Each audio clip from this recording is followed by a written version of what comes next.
welcome our moderator, Deborah Weeks.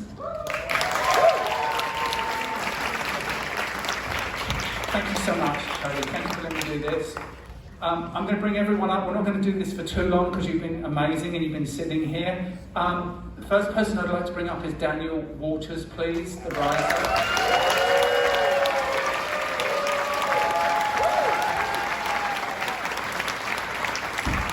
Now I'd like to bring up legendary makeup artist V. Neal.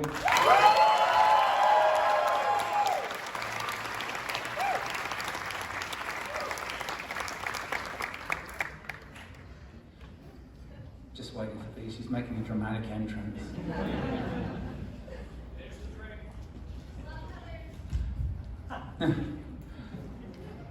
Shall we talk while we're waiting for V? Daniel, let's do. I wanted to ask. Can you hear me? Oh my God. Yeah. What is it like seeing the film this time? Oh, well, by the way, it's taken 30 years. This is the best audience I've ever seen the movie with.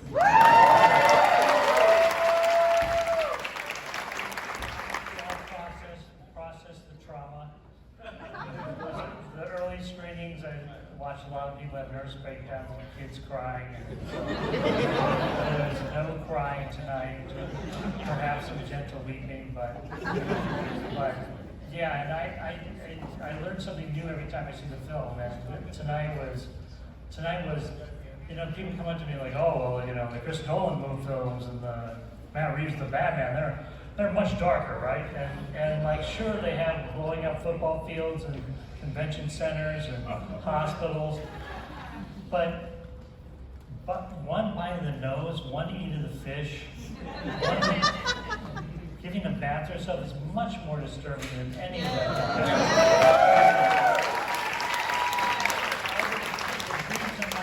This movie creates are much more interesting. Not that I don't like Chris Nolan, although I was at a screening with Chris Nolan, Batman Returns, so. Can we bring out Ronnie Spector, who did Michelle Pfeiffer's makeup? Isn't that beautiful makeup, guys? Ronnie Spector, can you come out, please?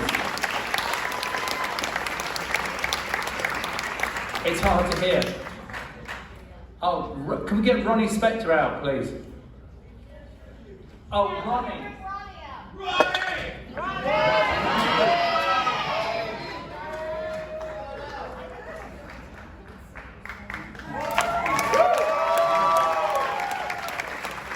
And we bring out Yolanda as well. Can we bring out Yolanda, who did hair?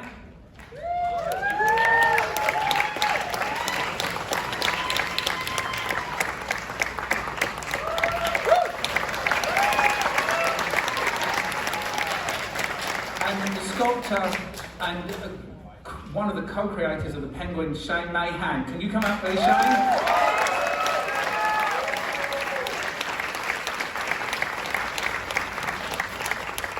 Art director Tom Durfield, please, if you can come out. And then who we just spent some time with, Anthony DeLogos, can you please come out?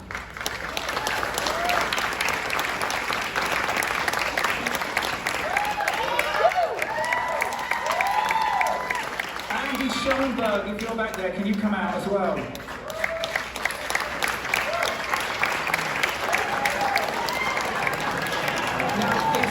I didn't see Rob Berman back there. Is Rob Berman here tonight as well? And if you are, can you come up, Rob, if you're here?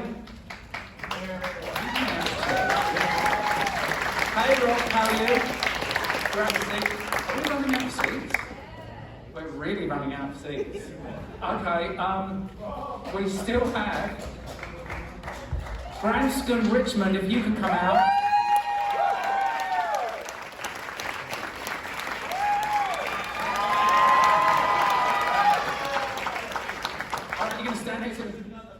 Okay, thank you very much. Henry Kingjee, if you come out.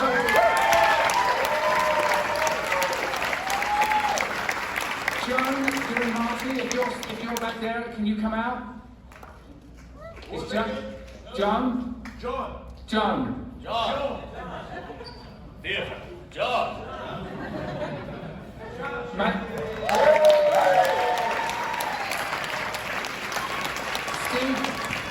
Steve Whiting, if you're there, is that you, Steve? Steve Whitting, yeah. Yeah, Steve. And then Gregory Scott Cummings, if you're back there. Gregory, there he is. Is there anyone else back there that hasn't come out yet? Because there's a lot of us. We're good. Okay, my first question for you is for you, Daniel.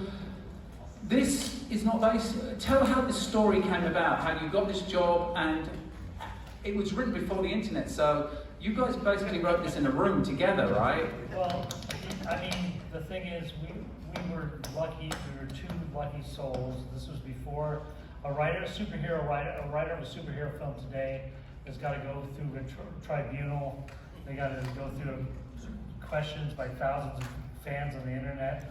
We were two guys in a room, and it was before the internet, like you say, before people could after the movie came out, they criticized us for not being faithful to comics. But the reason I was even hired was because Tim liked Heathers and saw that I subverted that high school movie genre, and he's like, oh, don't pull out a once for Heathers, but I love that. He wanted the genre subverted. If the first movie was a Batman movie that happened to be directed by Tim Burton, he wanted the second movie to be a Tim Burton movie that happens to have Batman in it. And basically, I pitched him my thoughts on what Catwoman should be like, and he was taken with that.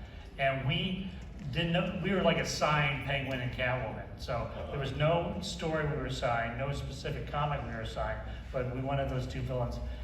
And we just really didn't like Penguin. We didn't really like him on the TV show, and we were trying to figure out who he was. And then we thought Burgess Meredith's performance in the show was so outrageous, like we should just make him a monster. And Tim had a drawing of a penguin boy, a monster boy in a circus, and let's just do that. And so we kind of, I mean, the whole movie is, the movie can't be called plot driven, but it is. It's almost like we decided to have, just put these characters and see what happens, see what neurons get bounced off them. And I came up with Max Schreck.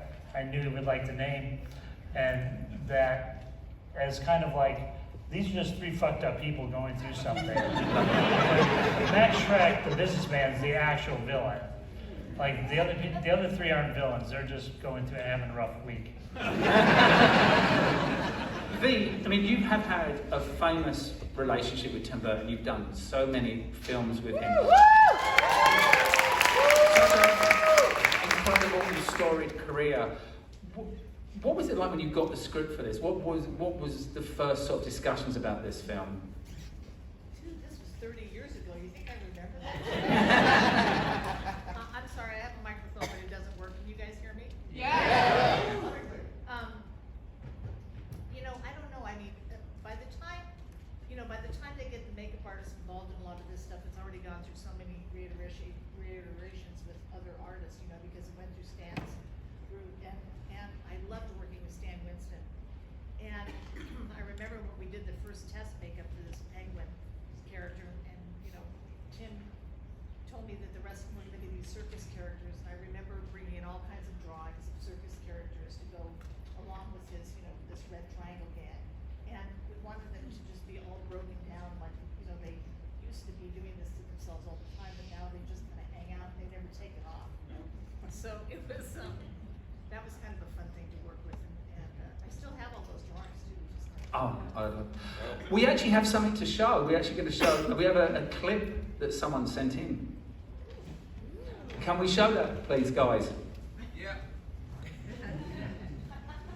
Hey, Ronnie.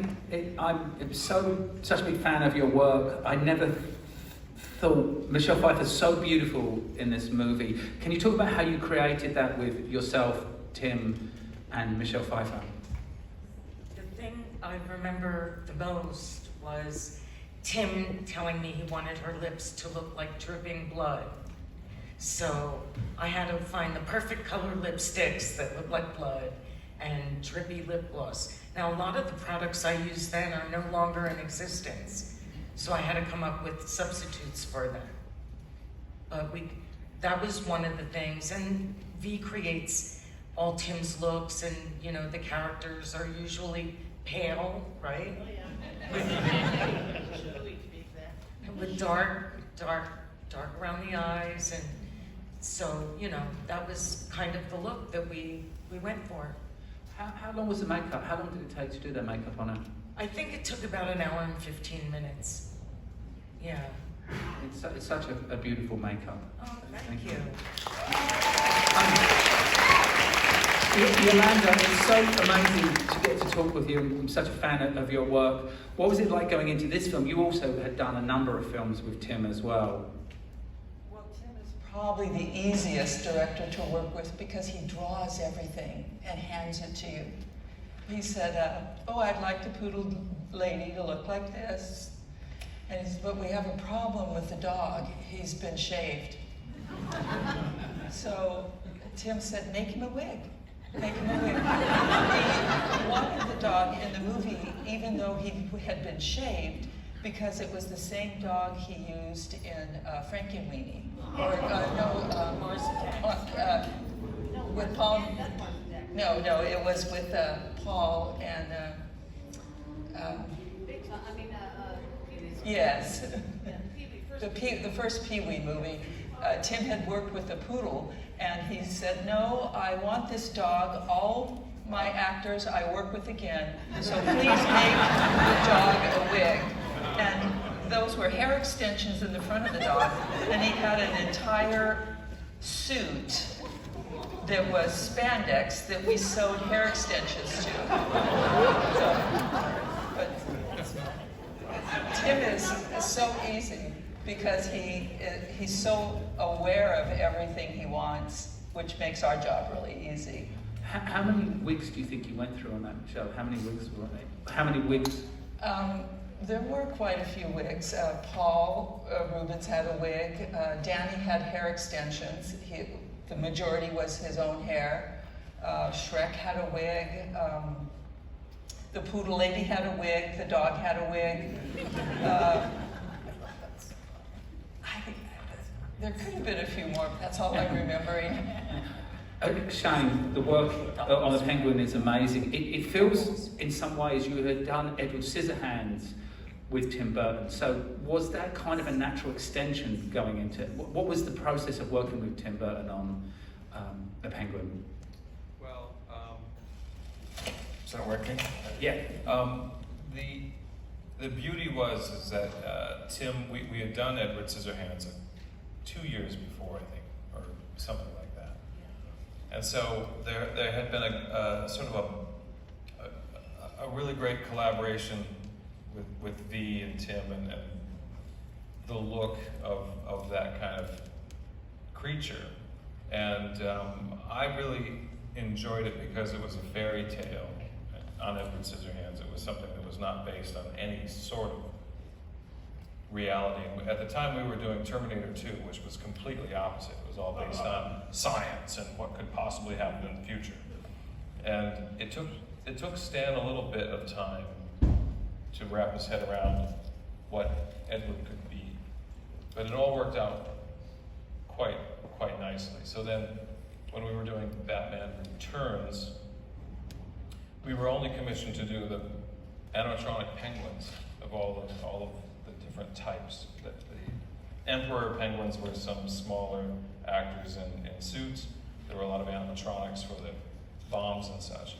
And there was a period where they needed a little extra help with creating the penguin makeup. It wasn't quite going the way that Tim liked. So he came back to Stan and asked if he could jump in. And that's what we did. And basically it was like looking like everyone's saying, like looking at Tim's sketches, because all the information is really there. All of it's really there. It's his style, it's his famous style, but if you really dissect it, you understand like what the essence of the character is. And I had the great fortune of being able to sculpt that piece, which I just loved. It was like, and watching it tonight, honestly, I remember this movie like it was last week. And I miss movies like this. And I miss making movies here in Hollywood. you know.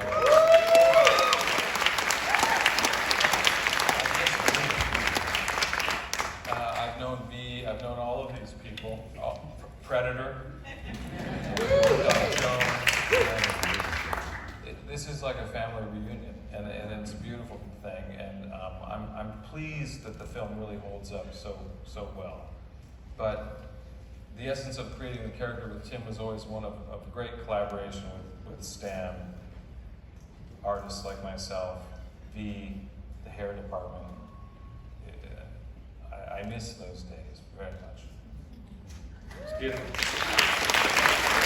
Tom, it's so great to meet you. Your work is extraordinary. The art direction on this movie is stunning. Tim had worked with another art director, for Anton First, that's correct, for a long time. How was it to step into this project, and you really took this world and made it your own? Can you hear me? Is this working? No? Yeah, There it is. yeah. Okay. Basically, we were going to do the first one, and we did a budget on it for Warner Brothers, and they figured it was cheaper to do it in England than it was in the States, so they took it there the first time, and Anton did it over there. He had some health issues after that, and then they brought the movie back to the States, and they came back to us, and we did it all over again, and basically, we tried to make it our own. We totally separated it from what Anton did in England. The only thing that was even similar was the car. Everything else was basically different. And we kind of went for a neo-fascist look. Basically, like that's where the government makes buildings so big it makes the people feel small. So we kind of ran that through the whole movie. And we put a tongue-in-cheek to everything as well. Like when you saw the car driving by the Hall of Records, I don't know if you noticed Elvis Presley's head over the doorway, because that was the Hall of Records, But that's the kind of stuff we did through the movie. There's all little bits of that all through the movie. And the other thing was we tried to do everything on stage. Normally nowadays everything's done digitally. We didn't have computers back then. It wasn't even in the art department yet. This is one of the last analog drawn movies that I worked on. But then a couple of years after that, the computers came in.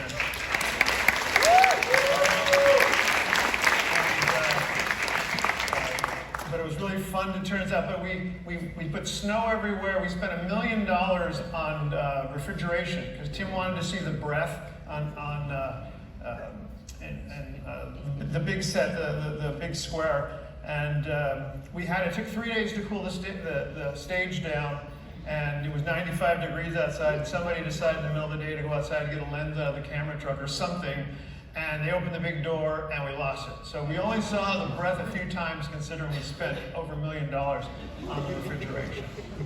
We spent almost that much on the snow. I don't know if you noticed all the different layers of snow that we did. You start out with shaved ice, then you go to foam, then you go to paper, and then you go to muslin sheets as you get farther away from the camera.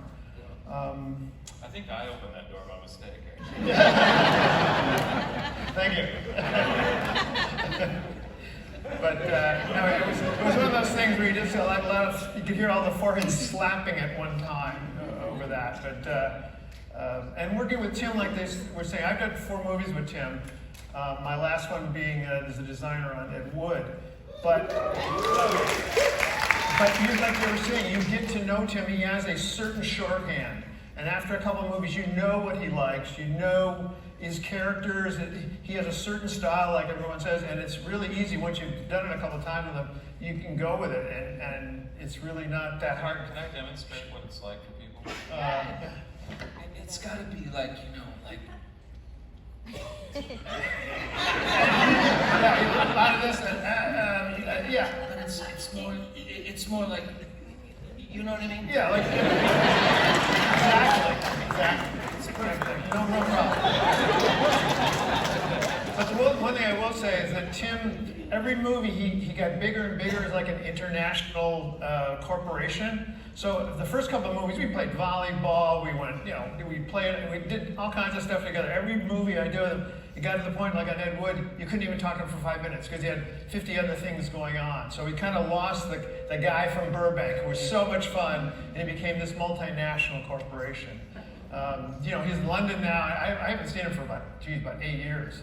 But he was one of the funnest guys I ever worked with, for sure. And We miss him. yeah, we do miss him. Yeah. That's a great story. Anthony, you just showed us some of your amazing whip work. It was incredible. How was it to train Michelle Pfeiffer, and how good did she get? People don't realize kind of what we embraced. I had the opportunity to train her for almost 6 weeks, which made all the difference in the world because I could give her a vocabulary. And they were shooting out Danny DeVito, and that gave us more time. And we continued to train throughout the movie because she really liked it. She realized this was going to give her, as I said, another layer in her performance.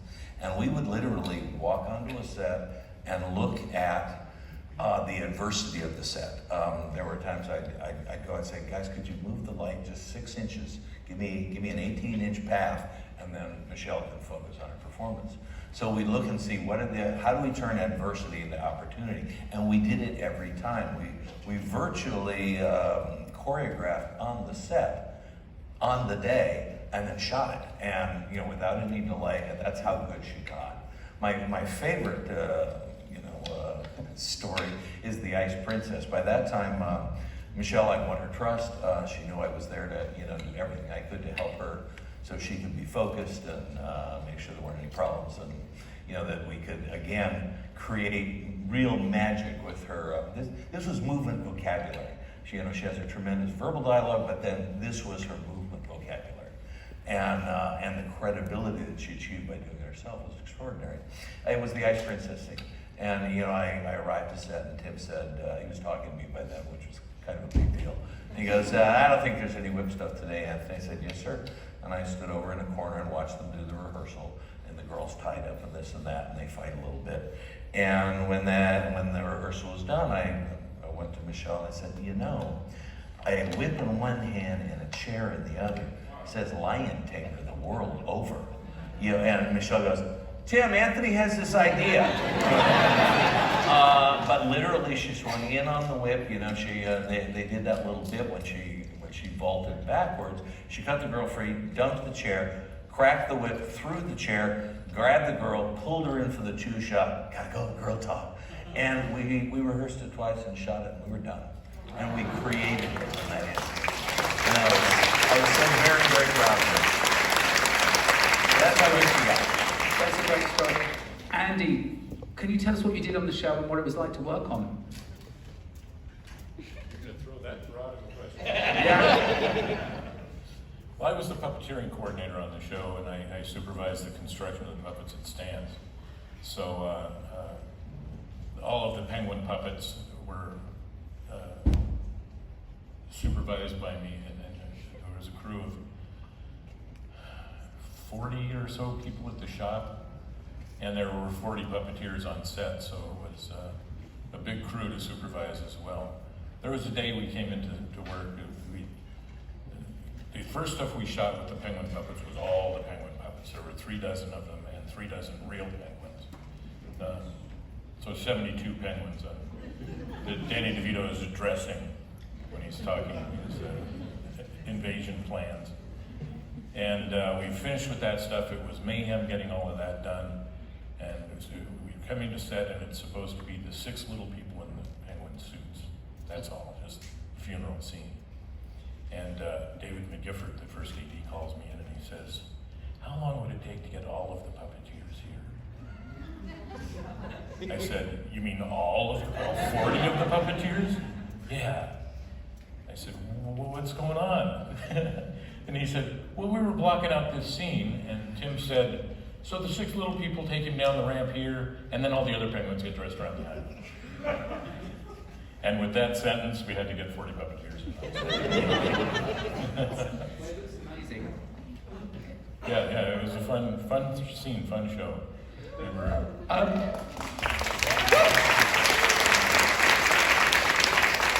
Rob, you worked on the Danny DeVito bodies, is that correct?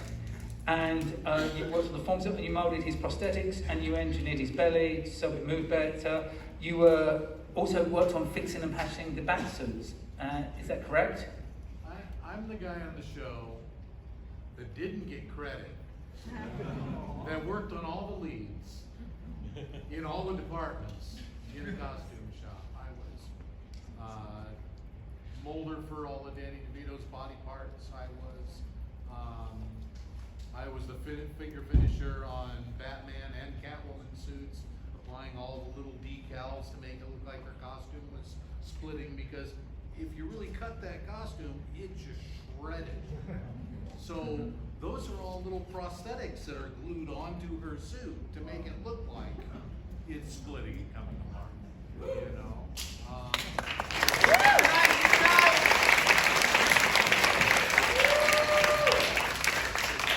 Capes and all that, especially the one where he comes out and does the big flying, what would you call it? He flies off the building and all of that. You know, they just put me wherever they needed me, and I did a little bit of everything.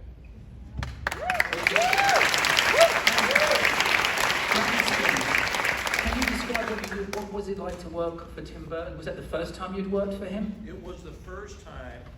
And I have to give thanks to Charlie Crawwell, who was the stunt coordinator, and Max Clevin, we didn't really get to talk to Max, but Charlie would, and then you go through the audition, and here's a bunch of stunt guys, and I think they can be some actors, and you go on an audition, and Tim would say, you got it.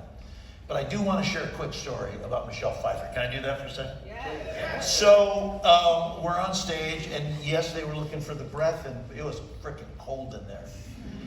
And Michael Keaton only came on when he had the suit on, and when he didn't, when he wasn't in the scene, he would go to his trailer. But the rest of us were there when everyone's flying in the Christmas tree. All the stunt guys, and you know, they're on ratchets and descenders. So Michelle Pfeiffer's there, and to me, it's like, wow, that's Michelle Pfeiffer, man. Get to meet her. So we rehearsed the scene, and Tim says, okay, Rascal, so you want to do anything? I said, no, whatever Michelle wants to do. Michelle says, grab me harder. Hold me. Okay. I grab her, and on take one, I'm holding her. And after that, she had a hard time moving around in there. And she says, hey, Baranska, maybe on this one, you don't have to hold me so tight. And so that's my great Michelle Pfeiffer story. And when I'm on the ground and she zaps me, she goes, I'm going to enjoy doing this to you, Baranska. Tim Burton at the Brahmin's Chinese greeted everybody at the front door to say, thanks for working, come on in. How about that? Henry, do you want to talk about what your job was on the show and what the experience was like? Testing, tasting, yeah. Working on this show was an awesome experience. You know, you guys are fans, and you have to actually realize we're fans as well. We're fans of people we work with, like the crew here, different actors, actresses. So we're in awe in the situation and shows we get to work on. So we understand you, we appreciate you, and we're fans back. I had to, they asked me, do you want to work on Batman? Batman, yeah. Shoot, I grew up Batman. Oh, yeah, I'd love to work on it. I said, okay, then we're gonna need you, you're gonna get in a fight with Catwoman. I said, okay, that's cool. They said, it's Michelle Pfeiffer. Michelle Pfeiffer? Really? Okay, yeah, let's go. And so we get on the set, we're rehearsing, and all the time I'm thinking, I'm rehearsing Michelle Pfeiffer. Michelle Pfeiffer, dang. So we're rehearsing. We get the stuff done. We go away, and everybody's getting in wardrobe. And so now it's time to shoot. So I'm on the set, I come back out, I'm ready. And Michelle Pfeiffer walks out in his iconic cat suit, and I forgot everything. We had to re-rehearse. So I was like, ooh, boy. suit in the Hall of Fame. So everything went well, and I was very pleased to be a part of it and to work with such a wonderful lady. She was very nice, very kind, very concerned. She didn't want to scratch my eyes or anything. And very nice lady.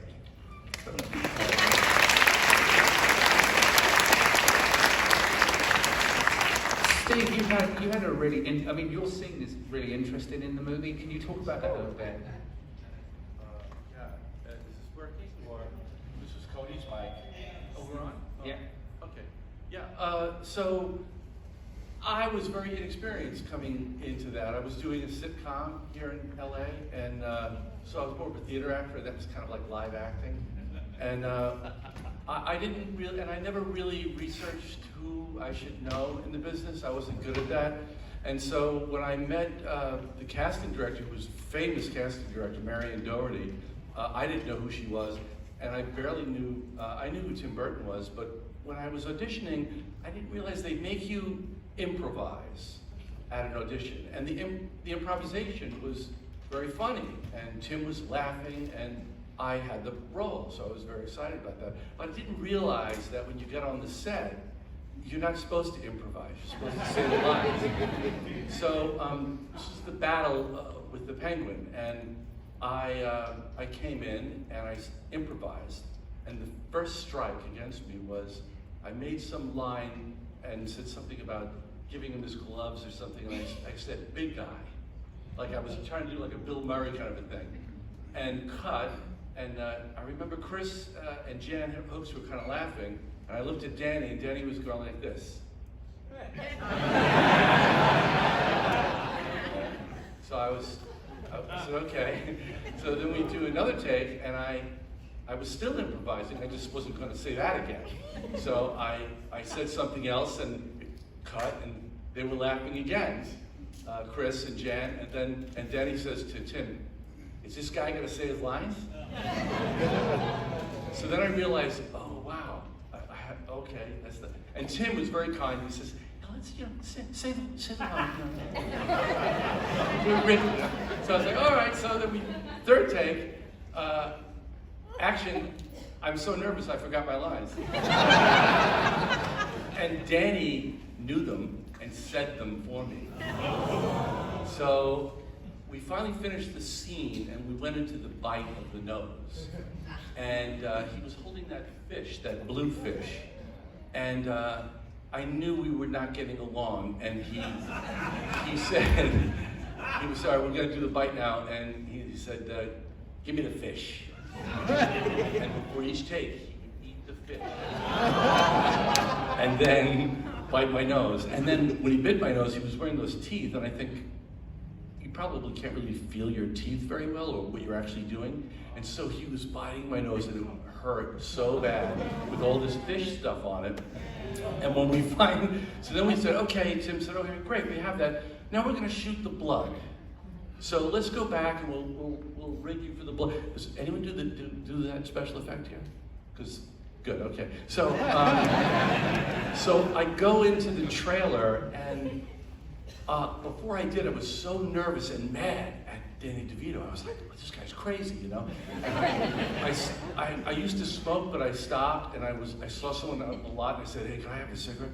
And I started smoking the cigarette, and then I started getting dizzy because I didn't smoke anymore. So then I washed this fish off my nose, and I went into the trailer, and the guy was doing the thing. He says, what'd you do with your makeup? And I said, because I must have had like this white spot. So they had to retouch the makeup, and then he put this hose on my nose, and he was like, where does he bite you? And he put it in this sort of direction, and I thought to myself, that's not the right way, that's gotta go right in his mouth. And I didn't say anything. We came in, and that scene was very brightly lit, and I remember coming back in, and all the cameras were covered with plastic. And there was only one light, a down light. Also, it was very dark, it felt like you were in a boxing ring. And there was Danny sitting in his chair, like one of these chairs that these people are sitting in, with assistant with a fan blowing on him, and it was like a prize fight. And we go in, and you know, the special effects are so exciting, right? Well, this was literally like one of those ketchup bottles with a tube, and a guy down below me, and when he bit me, he squeezed, it must have been at least a pint or more of his blood, and it went right into Danny's mouth. It was like, and I remember hearing like, and Tim says, cut, okay, that all went in Danny's mouth, and I remember Danny saying, no kidding. So then they reset, we went back to the trailer, we reset it, I knew it still wasn't right, I knew it would be going like, yes, and we go back in, I knew it was still wrong, but I didn't care, and we went in, he bit me, most of it went in his mouth, but a lot of it ricocheted off the tooth and kind of went like ding ding like that. And I don't know if Tim Burton ever cursed a lot. I only worked with him once, obviously. And but I remember him saying, "That looked fucking great, but we have to do it again because we have to light it better." And so we did it one last time, and then when I was leaving, I turned on my heel and just walked out like, I was mad. I was still like shaken and mad by this whole experience. Not really putting it together that this is a homicidal maniac who hates my character, wants to bite his nose till it bleeds. So it was all in the script, but I'm young and dumb, so I don't know, and I'm leaving, and Tim taps me and says, "Thanks so much, that was good, you know, you did a great job." And when I looked over his shoulder, I saw Danny DeVito sitting there with his flipper going like this.